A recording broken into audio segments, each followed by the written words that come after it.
Welcome to our channel, where exciting and inspiring stories come to life. Here, you will find stories of overcoming, surprising twists and lessons that touch the heart. We believe in the power of stories to transform perspectives.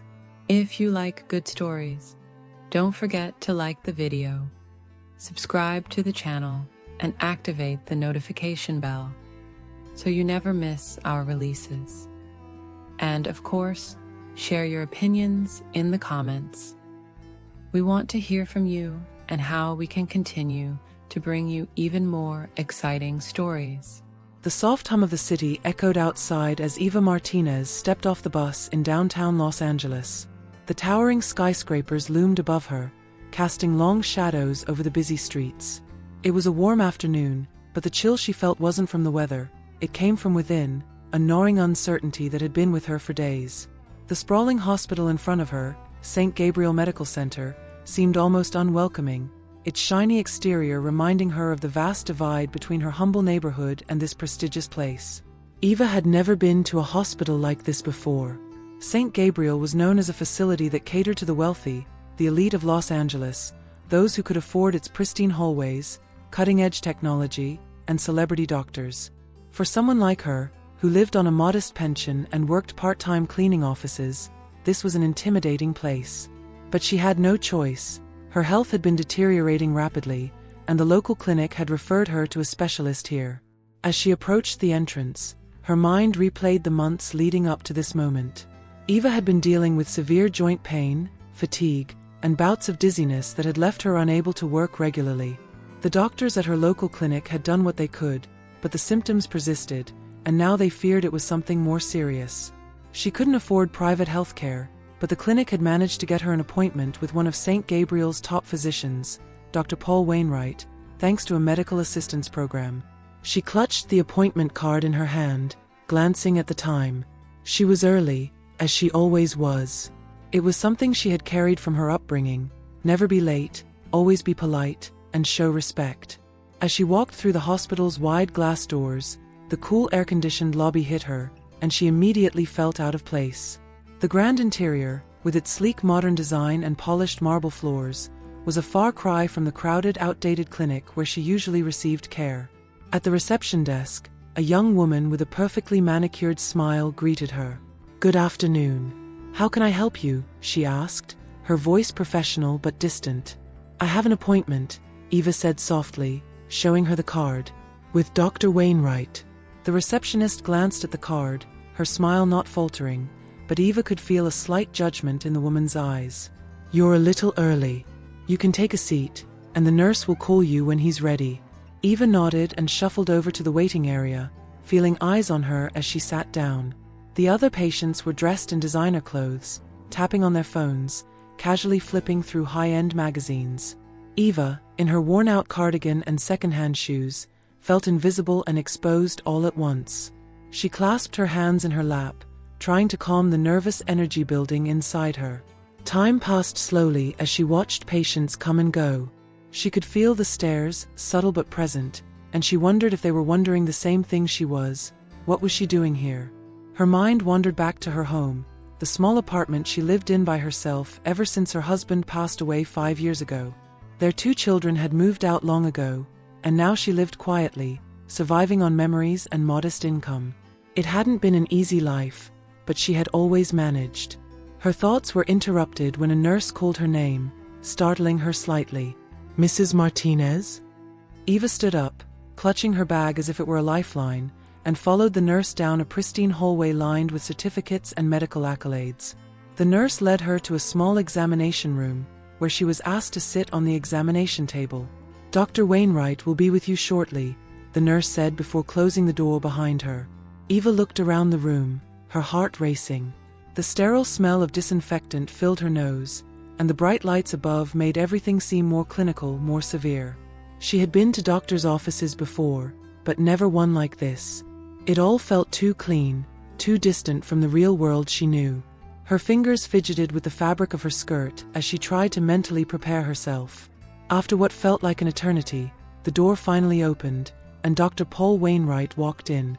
He was tall, impeccably dressed in a crisp white coat, with sharp, angular features and an air of superiority. His reputation preceded him. He was one of the top surgeons in Los Angeles, known for his skill but also for his no-nonsense attitude. He glanced at her chart briefly, barely acknowledging her presence before speaking. "Mrs. Martinez, is it?" he said, not looking up. "Yes, doctor," she replied softly, her hands trembling slightly as she clutched her bag tighter. He glanced up at her, his eyes scanning her appearance in a way that made her feel small, insignificant. "I see you've been referred to me for joint pain and fatigue," he said, flipping through her medical history. "The clinic ran some basic tests, but nothing conclusive." Eva nodded, feeling a lump forming in her throat. "Yes, doctor. I've been feeling very weak, and the pain in my legs. It's getting worse." Dr. Wainwright sighed, placing the clipboard down on the counter. "You've likely got arthritis, which is common at your age. The clinic you went to should have been able to handle this without sending you here. This is a high-demand hospital, Mrs. Martinez, and we typically handle more complex cases." His tone was dismissive, and Eva felt her face flush with embarrassment. "But they said it might be something more serious," she stammered. "And I can't afford private care." Dr. Wainwright looked at her, his expression hardening. "This hospital isn't a charity, Mrs. Martinez. We have limited resources, and we need to prioritize patients who can afford to pay for the specialized care we offer." Eva's heart sank. She had known this visit would be difficult, but she hadn't expected to be treated like she didn't matter. Her eyes stung with unshed tears, but she refused to let them fall. "I'm sorry, doctor," she said, her voice barely above a whisper. I don't know where else to go." He waved his hand dismissively. "I suggest you return to the clinic that referred you. They can prescribe some pain management options for you. But don't expect this hospital to waste its time on cases like yours. We simply don't have the capacity for every low-income patient who walks through our doors." Eva stared at him in shock, unable to process the coldness of his words. She had never felt so humiliated, so invisible. "Don't come back here," Dr. Wainwright added, gathering his notes and heading toward the door. "We can't help you." The door clicked shut behind him, leaving Eva sitting there, stunned and speechless. The coldness of his rejection hit her like a wave, and for a moment, she couldn't breathe. The tears she had been holding back finally spilled over, and she sat there, her body trembling with silent sobs. She had come here hoping for answers, for some semblance of care, but all she had found was cruelty. In the silence of the empty room, Eva realized she didn't belong in this world. St. Gabriel was a place for the wealthy, the powerful, and the privileged. People like her were nothing more than an inconvenience. As she wiped her tears, Eva slowly stood up, feeling the weight of the world on her shoulders. She gathered her things and walked out of the room, her heart heavy with defeat. But what she didn't know was that someone else had witnessed everything. In the room next door, John Matthews, the discreet and elusive owner of the hospital, had heard every word. And he wasn't happy. Dr. Paul Wainwright left the examination room with a swift, confident stride, his mind already shifting to his next appointment. For him, the brief interaction with Eva Martinez was nothing more than a minor inconvenience, a routine annoyance that he quickly dismissed. Patients like her, poor, desperate, and looking for handouts, always seemed to find their way into prestigious hospitals like St. Gabriel. But he had no patience for them. After all, his time was far too valuable to waste on charity cases. As he made his way down the hallway, his eyes barely registered the opulence surrounding him, the marble floors, the gleaming glass windows, and the sterile, crisp whiteness of everything. St. Gabriel was a symbol of power and prestige, a place where only the best medical professionals and wealthiest patients belonged. In Dr. Wainwright's mind, he was part of that elite, and nothing, certainly not a tired, elderly woman like Eva, could shake that belief. Back in the examination room, Eva sat in silence, her body still trembling from the encounter. The tears had stopped, but her heart ached with a deep sense of shame. She had never been treated with such disdain in her life, and the sting of Dr. Wainwright's words echoed in her mind. "Don't come back here." She stood up slowly, her legs weak, and reached for her small worn-out bag. Her fingers trembled as she fumbled with the zipper, her thoughts swirling with confusion and pain. How had it come to this? All she wanted was some relief, some reassurance that she wasn't alone in her suffering. But instead, She had been made to feel like a burden, like her very presence in that hospital was an insult. Eva exited the room, walking slowly down the hallway, feeling like every step was harder than the last. The polished floors reflected the bright overhead lights, and the pristine walls felt too perfect, too clean, an alien world where she clearly didn't belong. The waiting room loomed ahead, and she could see patients in their designer clothes, scrolling through their phones without a care in the world. They didn't notice her, they didn't even look up. As she approached the exit, she hesitated for a moment, taking one last glance at the hospital lobby. It felt like the doors were closing on something more than just this visit. It was as if the world of medical care, of empathy, had shut her out entirely. With a deep breath, she pushed open the glass doors and stepped back into the hot afternoon sun of Los Angeles. The city buzzed with life around her, but Eva felt disconnected from it all. The constant noise of traffic and the blur of people moving around felt distant, as if she were in a bubble of isolation. She walked slowly to the nearest bench at the bus stop, sitting down with a heavy sigh. Her body ached more than ever, but the emotional pain hurt far worse. As she waited for the bus, memories of her late husband flooded her mind. One had always been by her side, taking care of her, comforting her through every hardship. He would have known what to say in a moment like this. He always had the right words to make her feel safe, even when the world seemed cruel. But now, without him, she felt small and fragile, like a leaf caught in the wind. The sound of a bus approaching snapped her out of her thoughts. Slowly, she stood up and boarded, taking a seat near the back, where she could be alone with her thoughts. As the bus pulled away from the hospital, she stared out the window, watching the city pass by in a blur. The luxury and excess of downtown Los Angeles gradually gave way to the more modest neighborhood she was used to, but the sense of defeat lingered, refusing to leave her. What she didn't realize was that someone else had been paying attention that day. In the room adjacent to hers, John Matthews sat quietly behind a polished mahogany desk, his fingers steepled together as he stared out the window, deep in thought. John Matthews, the owner and CEO of St. Gabriel Medical Center, wasn't a man who often revealed his emotions. To the public, he was a successful businessman, an enigmatic figure who had built an empire in healthcare. But beneath the polished exterior, there was more to John than met the eye. He had started from humble beginnings, growing up in a rough neighborhood on the outskirts of Los Angeles. It was a far cry from the opulent life he now led, but he had never forgotten where he came from. His sharp blue eyes had watched the scene unfold earlier, when Dr. Wainwright had spoken to Eva in that condescending tone. John had been in a private office, reviewing some hospital documents, when he overheard the exchange. At first, he wasn't paying much attention. He had grown used to the constant bustle of the hospital and the voices that filtered in from the hallways. But something about the way Dr. Wainwright had spoken, cold, dismissive, caught his ear. He had stood up then, walking closer to the door of his office, just in time to hear the harsh words, "This hospital isn't a charity, Mrs. Martinez." John's jaw had clenched in anger.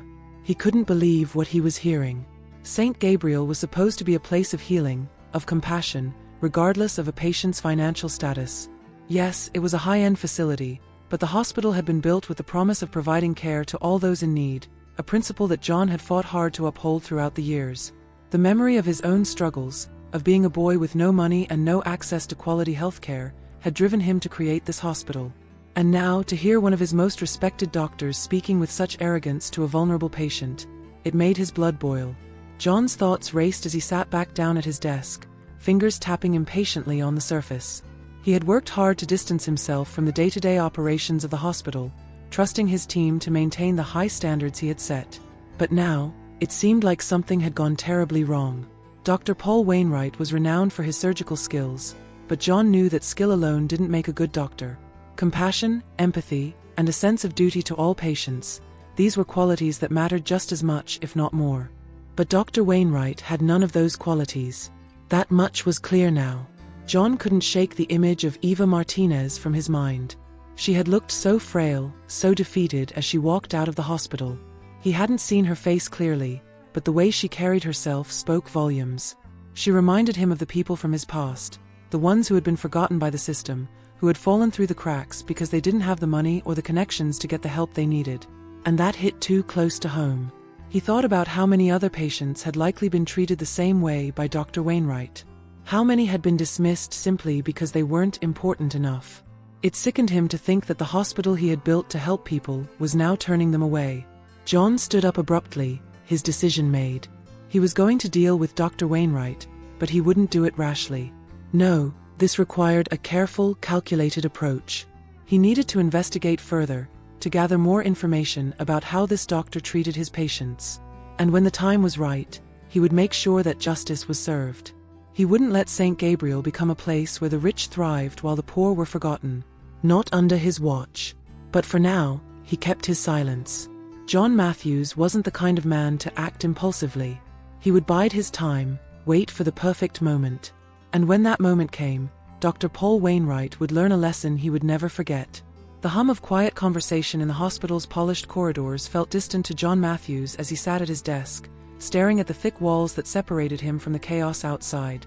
His office, tucked away in one of the hospital's private wings, was immaculate, just like everything else at St. Gabriel Medical Center. The dark wood paneling, the tastefully modern decor, and the sleek furniture spoke to the success he had built. But in this moment, none of that mattered. John couldn't shake the image of the elderly woman, Eva Martinez, from his mind.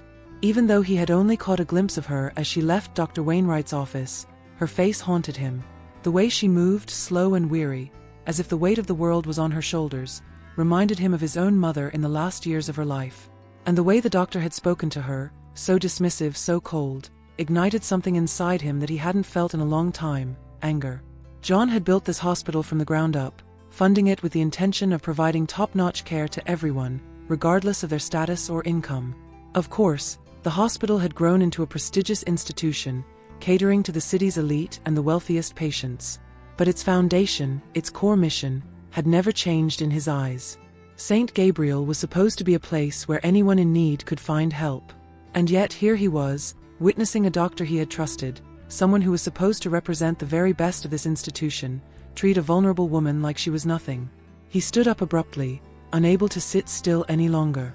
His reflection in the polished window behind his desk caught his eye, his sharp blue suit, perfectly tailored, and his graying hair cut neatly at the sides.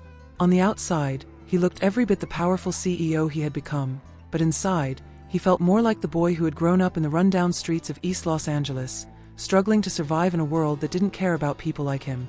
His thoughts drifted back to those years, to the long days of working odd jobs and scraping by with his mother, who had always been sick but never complained. He remembered the clinics they'd gone to, places with long lines, overworked doctors, and a lack of resources. And he remembered Eva. Eva Martinez hadn't always been the frail old woman he had seen today. No, back when he was a child, she had been a lifeline, a second mother to him when his own was bedridden. She was a neighbor who had cared for him when no one else could. While other kids played in the streets, John had spent afternoons at Eva's small apartment, helping her with chores and listening to her stories of life back in Mexico. She had always welcomed him with a warm smile, and he had never forgotten her kindness. John had lost touch with Eva over the years, life pulling them in different directions. But seeing her today, realizing it was her who had been treated so horribly by Dr. Wainwright, sent a jolt through his chest. He hadn't recognized her at first, but the name, her voice, it all came rushing back. This wasn't just some random patient. This was Eva, the woman who had taken care of him when no one else did.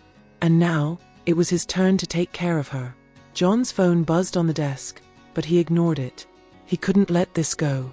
He needed to find out more about what had happened in that room. Dr. Wainwright had always been one of the hospital's most respected surgeons, known for his precision in the operating room and his no-nonsense approach to medicine. But John had never taken the time to understand what kind of man Wainwright really was. And now, it seemed like he had made a serious misjudgment. He stepped out of his office, his mind focused. The day-to-day operations of the hospital had kept him at a distance from the individual cases, but that was about to change. He walked through the quiet administrative halls, passing by employees who nodded respectfully as he went by. John rarely spent time on the patient floors. He left that to his team of capable doctors and staff, but today was different. Today, he needed to see things for himself. John made his way toward the executive conference room, where Dr. Wainwright had just finished a brief meeting with other senior doctors. The large, pristine space was lined with floor-to-ceiling windows that overlooked the Los Angeles skyline. As John approached, he could see Dr. Wainwright standing near the door, reviewing a set of patient charts with a colleague. "Paul," John called out, his voice controlled but firm. Dr. Wainwright looked up, surprised to see John Matthews approaching him directly. It wasn't often that the hospital's CEO sought him out personally, but the doctor's expression remained composed, his sharp eyes betraying none of the irritation he felt from the earlier disruption with Eva. "Mr. Matthews," Wainwright greeted him, his voice smooth and professional. "To what do I owe the pleasure?" John didn't waste time with pleasantries. "I'd like to speak with you about the patient you saw earlier, Eva Martinez." Wainwright raised an eyebrow, clearly not expecting that. "Yes, what about her?" "I've already referred her back to her clinic. She's not a case we need to prioritize." John felt his jaw tighten. "I overheard your conversation with her. I want to know what led you to dismiss her so quickly." Dr. Wainwright's expression shifted slightly, a flicker of annoyance crossing his face. "Mr. Matthews, I'm a surgeon. My time is valuable, and we have to be selective about the cases we take on. Mrs. Martinez has a common condition, one that can be managed with basic care. This hospital is not equipped to handle every low-priority case that walks through the door."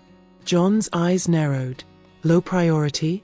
She's a patient in need of help, Paul. We built this hospital to serve the people of this city, not just the ones with money." Wainwright's confidence didn't waver. "With all due respect, John, our resources are stretched thin as it is. We can't afford to waste them on cases that don't require our expertise. Mrs. Martinez can get treatment elsewhere. It's not our job to solve every problem." John felt the anger rise in his chest, but he kept his voice steady. "I'm not asking you to solve every problem, Paul. I'm asking you to treat every patient with dignity." There was a long pause as the two men locked eyes. Wainwright's posture remained rigid, but something in John's tone seemed to unsettle him. He cleared his throat and shifted uncomfortably. "Look," Wainwright said, his tone softening slightly, "I've been working long hours. Perhaps I was a bit too direct with her. But at the end of the day, this hospital needs to focus on the cases that matter." John stared at him for a moment, then nodded slowly. "I see. Well, let me make something clear to you, Paul. Every case matters." Wainwright didn't respond, but his expression hardened again. John took a deep breath, forcing himself to remain calm. He wasn't going to handle this in the hallway. There were more pressing things to do, things he needed to understand. "Thank you for your time, Doctor," John said, his voice level. With that, John turned and walked away, leaving Wainwright standing in the hallway, his frustration barely concealed. But this wasn't over. John knew there was more to uncover, and he wasn't going to stop until he had the full picture. St. Gabriel had to be more than just a hospital for the elite. It had to be a place where people like Eva could come and find the help they needed. And if that meant shaking things up at the top, John was more than ready. As he made his way back to his office, John's mind was already turning, planning his next steps. First, he needed to get more information on how Wainwright had been treating other patients, especially those who couldn't afford the high price of private care. And second, he needed to reconnect with Eva. He owed her that much. But John wasn't going to reveal his hand just yet. He had a plan, and when the time was right, Dr. Paul Wainwright would learn that no one, not even the most powerful surgeon in Los Angeles, was above the principles that St. Gabriel was built on. John Matthews sat at his desk, the silence of his office thick around him, the only sound the faint hum of the city beyond the windows. Los Angeles stretched out below, glittering and vast, but John's mind was elsewhere, deep in the past, in a place that felt far removed from the life he now led. He couldn't stop thinking about Eva Martinez.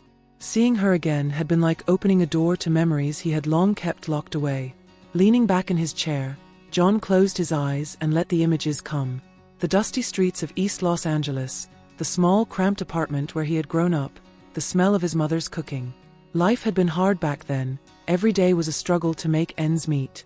His father had left when John was barely 5 years old, leaving him and his mother to fend for themselves. She had worked herself to the bone, cleaning houses and taking on any job she could find, but she had always been sick. As John grew older, it became clear that his mother's health was failing, and without money for proper medical care, there was little they could do but watch as she deteriorated. It was during those hard years that Eva Martinez had come into their lives. John remembered the first time he had met her. He was only 8 years old, standing in the hallway of their dingy apartment building, staring down at a broken toy in his hands, trying to fix it. His mother was too ill to help, and John was left to occupy himself. That was when Eva had appeared, her gentle voice asking if he needed help. She was a neighbor, living just a few doors down, and she had immediately noticed the boy's quiet struggle. Eva had sat with him that afternoon, patiently fixing the toy with hands that moved slowly but confidently. Over time, she had become a steady presence in his life. Whenever his mother was too sick to get out of bed, Eva would bring over food or invite John to stay with her for the afternoon. She wasn't wealthy either, far from it, but she had a heart big enough to fill the empty spaces that poverty left behind. As John grew older, he began to understand just how much Eva had done for them. She had practically raised him while his mother battled her illness. She never asked for anything in return, she gave simply because she cared. And now, years later, after building a life of success and power that once felt unimaginable, he had forgotten her. He had let his world of wealth and prestige push her memory to the background, until today. John opened his eyes and leaned forward, resting his elbows on the desk. He couldn't let this slide. Eva wasn't just another patient who had been mistreated. She was a part of his past, a woman who had shown him kindness when he had nothing. The fact that she had been treated with such disdain in his own hospital was more than just a professional failure, it was personal. But beyond the personal connection, John couldn't shake the nagging thought that Eva's case wasn't isolated. How many other patients had been pushed aside by Dr. Wainwright? How many had been turned away because they didn't meet the hospital's unspoken standard of wealth and privilege? The more John thought about it, the more he realized that St. Gabriel might not be the place he had envisioned it to be. Reaching for his phone, John dialed a number he hadn't called in a long time. On the other end of the line, a familiar voice answered, warm and friendly. "Detective Harris," the voice said. "To what do I owe the pleasure, John?" "Harris, I need a favor," John replied, his tone serious. "It's about a doctor at St. Gabriel, Paul Wainwright. I need you to look into him discreetly." There was a pause on the other end of the line. "Wainwright, huh? What's going on?" "I'm not sure yet," John admitted, "but I've got a bad feeling about him. I think he's been mistreating patients, people who can't afford high-end care. I need to know if there's a pattern, and I need to know how deep it runs." Detective Harris was silent for a moment, then said, "I can dig around, see what I can find. But John, if this guy's as high profile as you say, it might get messy." "I understand," John said, his voice firm. "Just keep it quiet for now. I'll handle the fallout when the time comes." After hanging up the phone, John leaned back in his chair, staring out at the sprawling city below. He knew that going after Dr. Wainwright was going to stir up trouble. The man was one of the most respected surgeons in Los Angeles, with powerful connections in the medical community. But John couldn't ignore what he had seen, or what he suspected was happening behind the scenes. For now, though, he needed to focus on Eva. He had to find a way to help her, to make things right. And that meant reconnecting with her, no matter how awkward or painful it might be after all these years. The next morning, John found himself standing outside a modest apartment complex in a quieter part of East Los Angeles. The place hadn't changed much since he had lived here as a boy. The buildings were still worn from years of neglect, the paint peeling from the walls, and the sidewalks cracked from too many years of wear and tear. It was a stark contrast to the sleek, modern world of St. Gabriel Medical Center, but in many ways, it felt more real to him. John's footsteps echoed softly as he walked up the stairs to the second floor, his heart pounding a little harder with each step. He hadn't been back here in years, not since his mother had passed away and he had moved on to a different life. But the memories were still fresh, still raw. And now he was about to come face to face with a woman he had once considered family, a woman who had no idea how much her small acts of kindness had shaped the man he had become. When he reached Eva's door, he hesitated for a moment, his hand hovering over the worn, chipped door frame. He wasn't sure what he expected. Would she even remember him? Would she want to see him? After all, he had disappeared from her life without a word, too focused on his career and ambitions to look back. But he had to try. Taking a deep breath, John knocked. The door creaked open a few moments later, and there she was, Eva Martinez. She looked even frilier up close, her face lined with age and exhaustion, her once dark hair now completely white. But there was a softness in her eyes, the same warmth he remembered from all those years ago. For a moment, neither of them spoke. "John," she finally said, her voice barely a whisper, as if she couldn't believe what she was seeing. He smiled, the tension in his chest loosening slightly. "It's me, Eva." Her eyes filled with tears, and she stepped forward, pulling him into a hug that was far stronger than he had expected. For a long moment, they stood there, two people who had once been bound by the struggles of a shared past, now reunited by the strange twists of fate. "I thought you had forgotten me," Eva said softly, her voice trembling with emotion as she pulled back to look at him. "I could never forget you," John replied, his own voice thick with emotion. "You were there for me when I needed it most.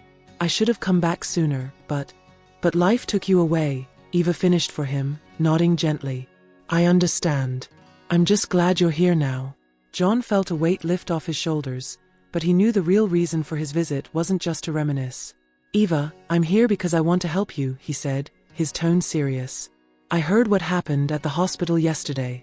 That shouldn't have happened. Dr. Wainwright, he shouldn't have treated you like that. I'm going to make sure you get the care you deserve." Eva looked at him with gratitude, but there was also a deep sadness in her eyes. "John, I don't want to cause any trouble. I've lived long enough to know that the world isn't always fair.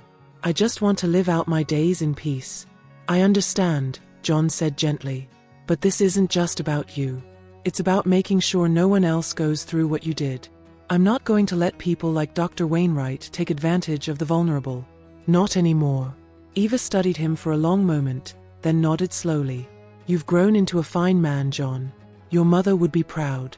John smiled, the words filling him with a quiet sense of pride. But he knew this was only the beginning. There were still battles ahead, battles that would test everything he had built. But for now, he was content to sit with Eva, to talk about old times, and to begin the process of making things right. The late afternoon sun streamed through the windows of John Matthews' office, casting long shadows across the floor as he leaned over his desk, lost in thought. The conversation with Eva earlier that day had left him feeling both heartened and deeply troubled. She had been so kind, so forgiving, despite the cruelty she had faced at St. Gabriel. But John couldn't let go of the anger that simmered inside him. Dr. Paul Wainwright's treatment of her was unacceptable, and worse, it likely wasn't an isolated incident. John knew there was something fundamentally wrong happening within the hospital he had built, and he intended to get to the bottom of it. Sitting down, he opened his laptop and began typing. He needed a plan, one that would not only hold Wainwright accountable, but also ensure that St. Gabriel became the place of healing and compassion it was meant to be. But John was smart enough to know that confronting Wainwright head-on wouldn't work. The man was powerful, with deep connections in the medical community and among some of the wealthiest clients the hospital served. If John wasn't careful, he could stir up backlash that could harm St. Gabriel's reputation, or worse, spark a public scandal. No, he had to be methodical, strategic. He needed evidence, and he needed to build a case that no one could refute. As he began his search, his mind replayed fragments of his conversation with Detective Harris the night before. Harris had agreed to quietly investigate Dr. Wainwright, but he had also warned John about the complexity of going after someone so well protected by the system. Wainwright wasn't just a doctor, he was an influential figure in Los Angeles's high society circles. Exposing him wouldn't be easy, but John was determined to do it. A knock on his door interrupted his thoughts. It was his assistant, Grace, a sharp and dependable woman who had been with him for years. She stepped inside with a stack of documents in her arms and a knowing look on her face. "You've been in here all day," she said, her voice tinged with concern. "Do you need anything? You look like you haven't eaten." John waved her concern away with a tired smile. "I'm fine, Grace. Just trying to figure a few things out." Grace hesitated, then placed the papers on his desk. "If this is about Dr. Wainwright, I've pulled some reports for you." John's eyes narrowed in curiosity. "What do you mean?" Grace's expression softened. "I've heard whispers. A few complaints from patients have crossed my desk over the past year, nothing major, but enough to catch my attention. I didn't think much of it at the time because, well, it's Dr. Wainwright. He's one of the most respected surgeons here. But after what you told me this morning about Mrs. Martinez, I decided to dig a little deeper." John leaned forward, the weight of the moment pressing on him. "What did you find?" Grace handed him a folder. "I started going through patient feedback, especially from those who were lower income or part of the hospital's assistance programs. Wainwright has a pattern of dismissing patients like Mrs. Martinez, those who can't afford private insurance or who are on Medicaid. In several cases, patients reported feeling rushed through appointments, ignored, or outright refused care." John opened the folder, scanning the reports. It was all there in black and white. The complaints weren't explosive on their own, but when viewed as a pattern, they painted a damning picture. Dr. Wainwright's reputation as a brilliant surgeon had overshadowed his callousness toward patients who didn't fit into the hospital's luxury model. Why wasn't this brought to my attention sooner? John asked, though he already knew the answer. Doctors like Wainwright were untouchable. Their skill in the operating room made them indispensable, and their behavior, no matter how inappropriate, was often overlooked in the name of profit and prestige. Grace shrugged. These kinds of complaints are easy to brush off when the patients don't have the money or influence to make noise. But it's happening, John. And it's more than just Wainwright. John looked up sharply. More. Grace nodded, lowering her voice. There are other doctors here, maybe not as blatant as Wainwright, but there's a culture at St. Gabriel that's been developing over the years. I think the focus on high-paying clients has pushed us to a place where people like Mrs. Martinez aren't seen as priorities. It's become less about care and more about money. John felt a cold wave wash over him. He had always been aware of the financial pressures that came with running a hospital, especially one as prestigious as St. Gabriel. But he had never intended for it to become a place where only the wealthy received quality care. His mother had died in a hospital that couldn't afford to help her, and he had sworn that St. Gabriel would never turn away those in need. And yet here he was, realizing that it had happened right under his nose. He sat back, letting out a long breath. This isn't what I wanted, Grace. This isn't what I built this hospital to be. Grace's expression softened. I know, but we can fix it. You can fix it. John nodded slowly, determination hardening in his chest. We'll start with Wainwright. If I can expose what he's been doing, it'll send a message to everyone else. But how do you plan to do that? Grace asked, her tone cautious. You'll need more than just patient complaints. You need something concrete. John's mind was already racing. I'll need to talk to patients who were directly affected.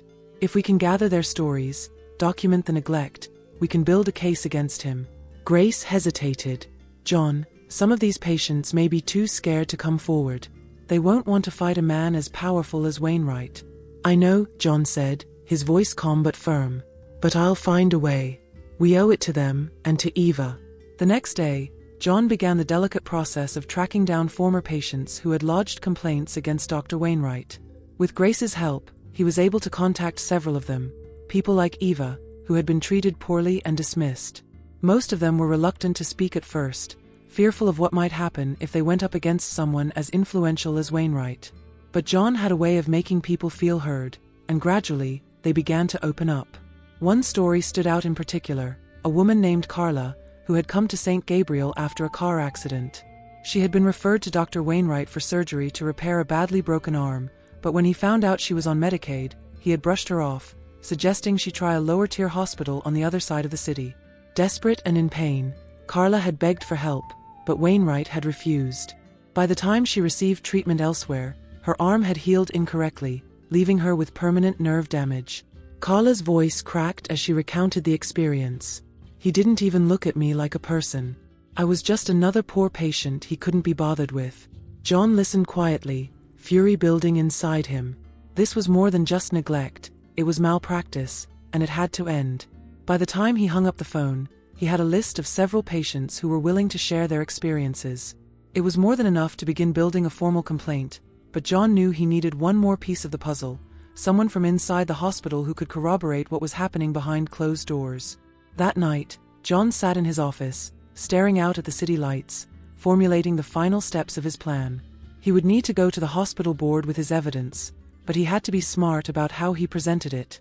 Wainwright's reputation would make him difficult to topple, and if John wasn't careful, the blowback could damage the hospital's reputation beyond repair. But this wasn't just about protecting St. Gabriel anymore. It was about justice.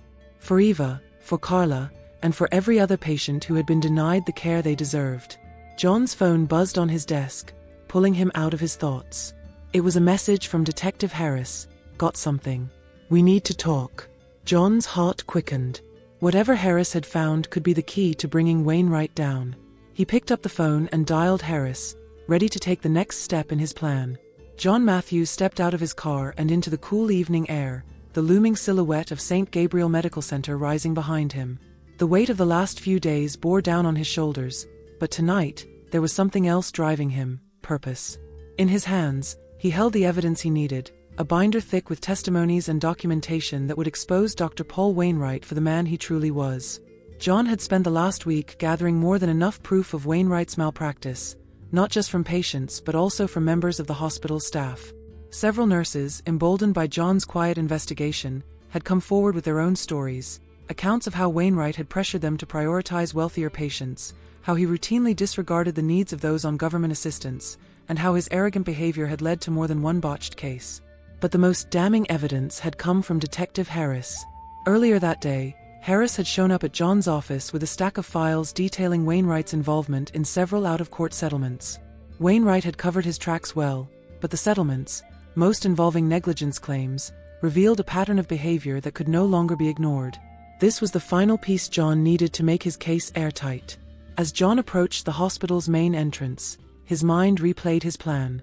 He had arranged an emergency meeting with the hospital's board of directors. They would be waiting in the conference room, ready to hear his findings. Wainwright didn't know about the meeting yet, but he would soon. John wanted him there when the hammer dropped. Stepping into the grand lobby of the hospital, John nodded to Grace, who was waiting by the reception desk with a clipboard in hand. She had been his most trusted ally throughout this ordeal, and now she would be by his side as they faced down the corruption that had festered within St. Gabriel. "Everything's ready," Grace said, handing him a final report. "The board is already in the conference room. Wainwright doesn't suspect a thing." John nodded, his jaw tight with determination. "Good. Let's do this." Together, they walked down the long, pristine hallway toward the executive wing of the hospital. The sounds of the hospital, beeping machines, hushed conversations, faded into the background as John focused on what was to come. He had worked for years to build St. Gabriel into one of the finest medical institutions in the city, but somewhere along the way, it had lost its way. Tonight, he was going to set things right. When they reached the conference room, the large double doors opened to reveal the hospital's board members seated around a long table. The mood in the room was serious, the air thick with tension.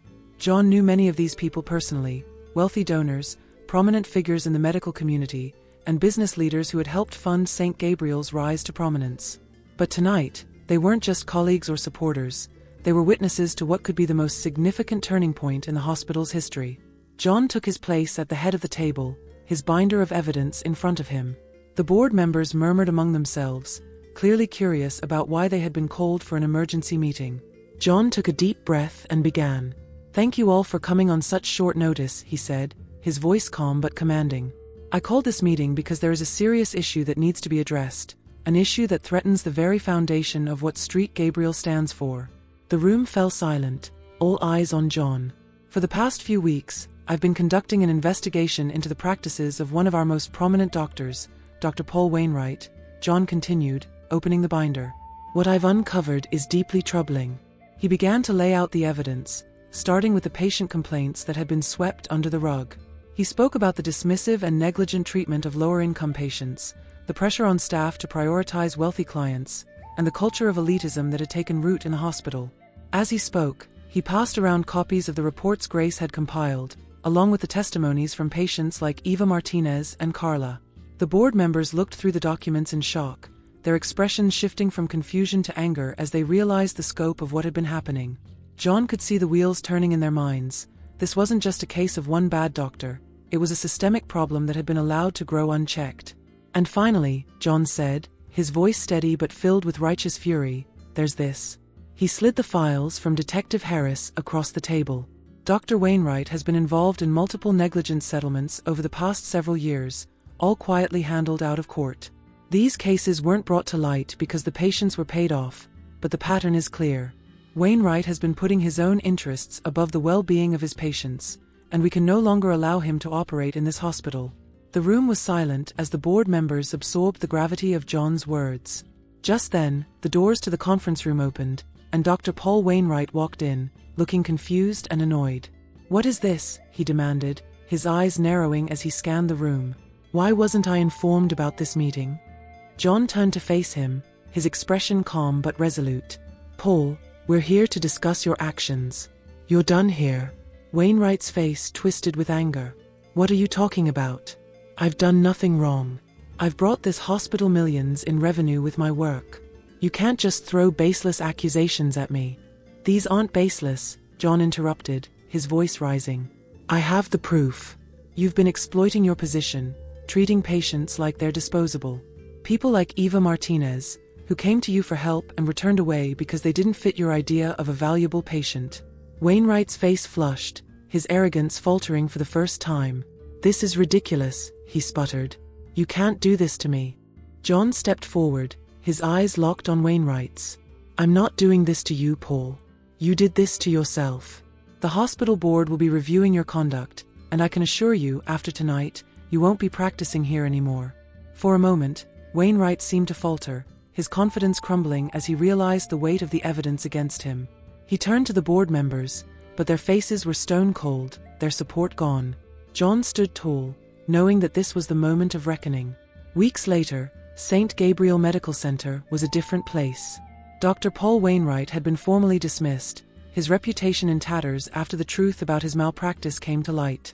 The hospital board, under John's leadership, had begun a comprehensive overhaul of their patient care policies, ensuring that no one, regardless of their financial status, would ever be treated as less than human again.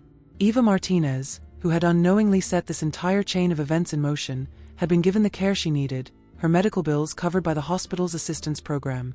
John visited her often, checking in on her recovery and making sure she knew that she would never be forgotten again. St. Gabriel, once a beacon of exclusivity, was now a place where compassion and quality care were the highest priorities, just as John had always intended. Thank you for joining us on this exciting journey through this video. If you liked this story of justice, redemption, and the fight for equality, give it a like and share it with your friends. And don't forget to subscribe to our channel for more powerful stories like this, where we uncover the hidden truths behind the headlines. Let us know in the comments what you thought of the story and what you'd like to see next. Stay tuned to learn more, and remember, sometimes the smallest acts of kindness can change the course of a life. Thanks again for watching, and we'll see you in the next story.